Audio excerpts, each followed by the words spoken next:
galing trabaho. Merienda tayo. Tira namin to kahapon. Spaghetti. So, mamaya pa kami magluluto kaya magmimerienda muna kami. So, pag-usapan po natin yung habang kumakain kami. Yung journey namin at naging OFW kami. Kain guys. So, taga Cavite po ako.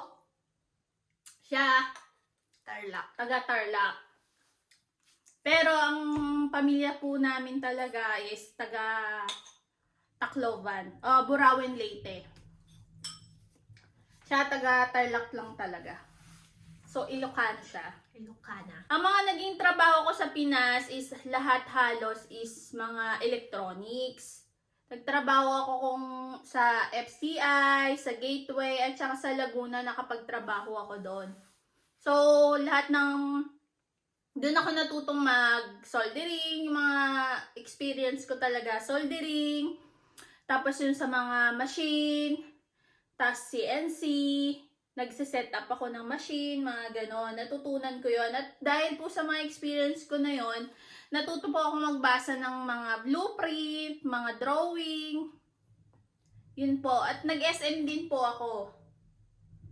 Kaya nung nag-apply po ako, nagsimula mag-abroad, is 2010 sa Taiwan po. Nag-decide po ako ng mag-abroad that time kasi yun po yung alam ko na makakatulong sa pamilya ko. Kami po talaga ay typical na OFW na nagpunta sa ibang bansa para makatulong sa pamilya. 2010 nakapag-abroad po ako sa Taiwan. Tapos, repair po din ako noon. That time, napakadali pong mag-apply pag ikaw ay soldering. Marunong ka sa soldering. So, natutunan ko lang naman po yun sa sa mga company na pinasukan ko. Yung mga experience ko. So, yun. Tapos, inabot kami ng ilang taon sa Taiwan. Siguro mga 11 years ako sa Taiwan. Tapos ang mga naging trabaho ko nga madalas po is repair. Repair po ng cellphone, laptop, tsaka po alam niyo yung server. Yun po. At tsaka nag-ano din po ako sa mga IC. Yun po ang maging trabaho ko before. A few moments later. So, siya naman po. Ako po ay unti lang yung naging trabaho ko sa Pinas. Bale, pagka-graduate ng college, sa SM Tarlac. Ano pa lang siya noon, parang bagong bukas. Pero 6 months lang ako doon. Tapos, na-try ko lang sa munisipyo sa amin. Kaso, lang yun, parang JO, wala man sahod. Binibigyan lang ako ng boss doon sa department na yun. Sa DSWD. Bata pa niya yung nag-abroad siya. Tapos, nung 2012, yun. 22 pa lang. Ay, magti-22 pa lang ako nun. Yan, nagpunta akong Taiwan. Bale, nirefer kasi ako nung friend ko, nakaklase ko nung elementary. Hi, Emily. Bale, kabatch niya yun nag-Taiwan. Nauna kasi sila. Siya, nadatnan ko na siya doon sa Taiwan. Tapos guys, hindi siya marunong mag-soldering. Wala kasi akong sa electronics. Zero. Wala siyang alam. Wala siyang alam sa electronics.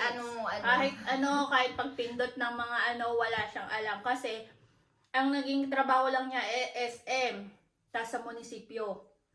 So, pagdating niya, kami yung nadatnan niya sa engineering department. Guys, napunta siya sa engineering department. FAE. Kahit wala siyang experience. Ano kasi yun? Alphabetical. Ang nangyari, ako po ang nag-training sa kanya na mag-soldering.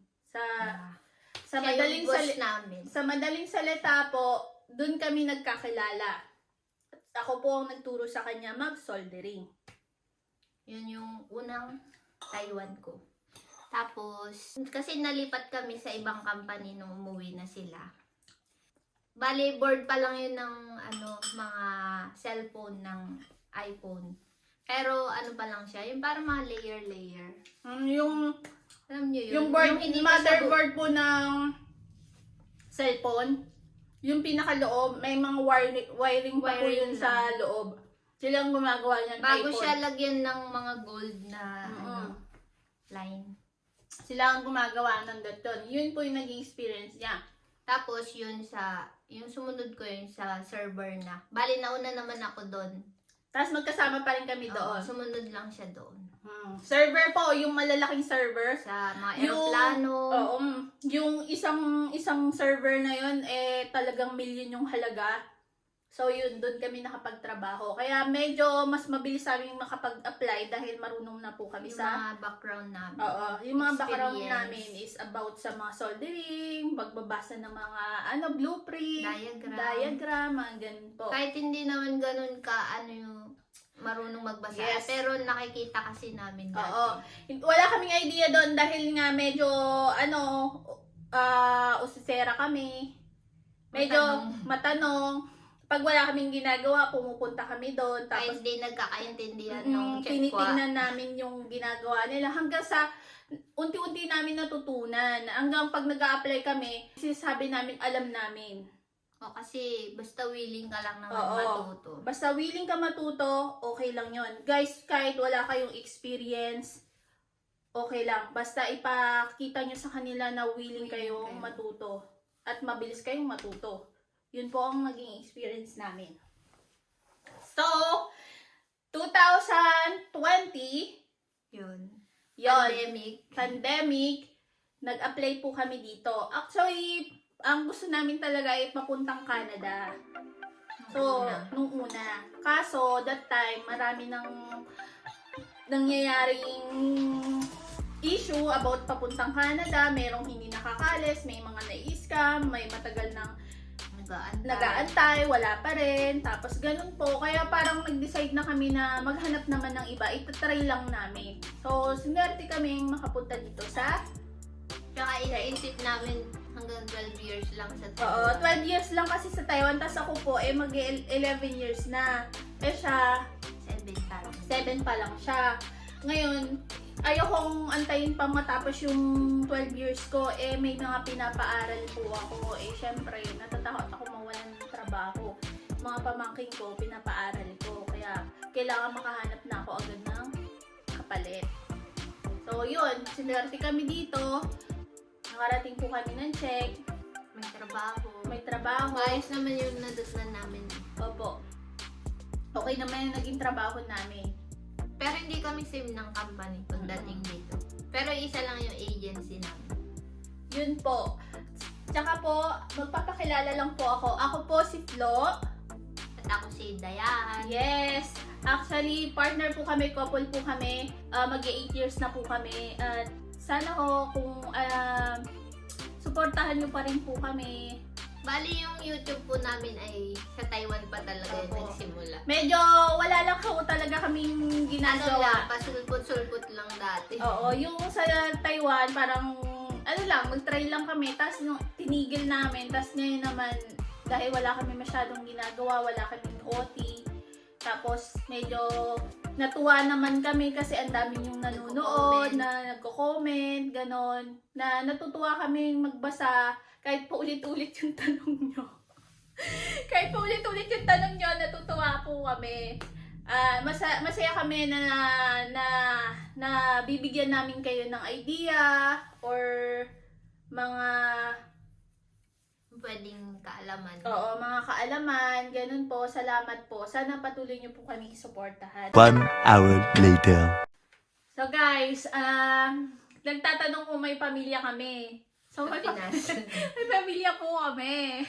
Kaya po kami nag-abroad dahil po sa pamilya po. So, kung nasabi ko po, pinapaaral ko po yung mga pamangking ko. So, yung ate ko po wala na po. Siya maagang kinuha at yung mga anak niya ay kinuha ko. So, may papa pa po ako.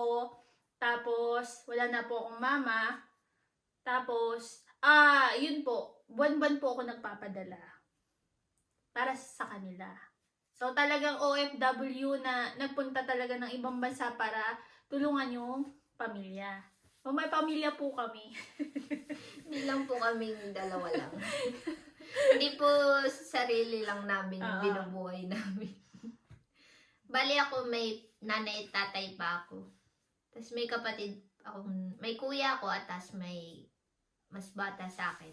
Pero yung mga kapatid ko may mga pamilya na din. Mm-mm. Ako na lang. Kami. Ako na lang Kami binubuhay. yung pamilya niya. Ako na lang binubuhay. Hindi. May pamilya siya. Nagpapadala din po At siya. buwan-buwan din. Oo. Pero mas malaki yung Oo, mas siya parang saktong nanay at tatay ko oo, na saktong lang. budget lang yung pinapadala niya dahil mama at papa lang niya. So ako po medyo ano po kasi may pinapaaral Kasi mga po. college na yung Oo, ano. may pinapaaral po tayong mga estudyante. Pamangkin. Opo. So yun po, may pamilya po kami. Hindi po kami, pansarili lang. Ano lang nung isa, nakakaputi ba daw dito? Sisingit namin, naku, nakakaputi po ba dito? So, hindi po nakakaputi dito. Mas maputi. Ay, ako maitim talaga. Siya, maitim talaga Pero siya. mas mapusyaw yung kulay ko sa Taiwan. Ako, Kasi may, medyo, yung kulay ko. Siya Parang, maputi talaga. medyo maputi naman po ako. Kaso, mas umitim ako ngayon. Iba rin kasi yung araw ho dito, guys. Nakahalik. Parang nakahalik siya sa'yo. Yung as in, pag summer, mainit talaga. As in, mainit. As in, parang tropa kayo ng araw. Tapos, pagka winter naman po, grabe din. Lamig. As in, ang lamig. Tsaka wala mang aircon dito. Kaya, tapos wala ka masyadong mabibilan dito yung mga pampaputi. Kasi nga, mga Mahal. foreigner nga sila dito eh. Kaya, yung gusto nyong mga pampaputi, bibili ko kayo sa mga Philippine store. Kaso nga, pricey lang yun. Mahal. Mahal. Yun po. So, isisingitin natin yung, yung kung college ba. Okay lang po high school grad, college grad, undergrad ng college, or vocational. Basta, high school pataas po. At may ipapakita kayong diploma, high school pataas. At sana matulungan po rin namin kayo. Patuloy po kayong manood. Manood. At salamat sa support ang binibigay opo. niyo. At saka po, patuloy niyo pong i-share at saka Subscribe. sa buong angkan nyo. Lagi po kayong mag-iingat. Salamat po. Bye. Bye.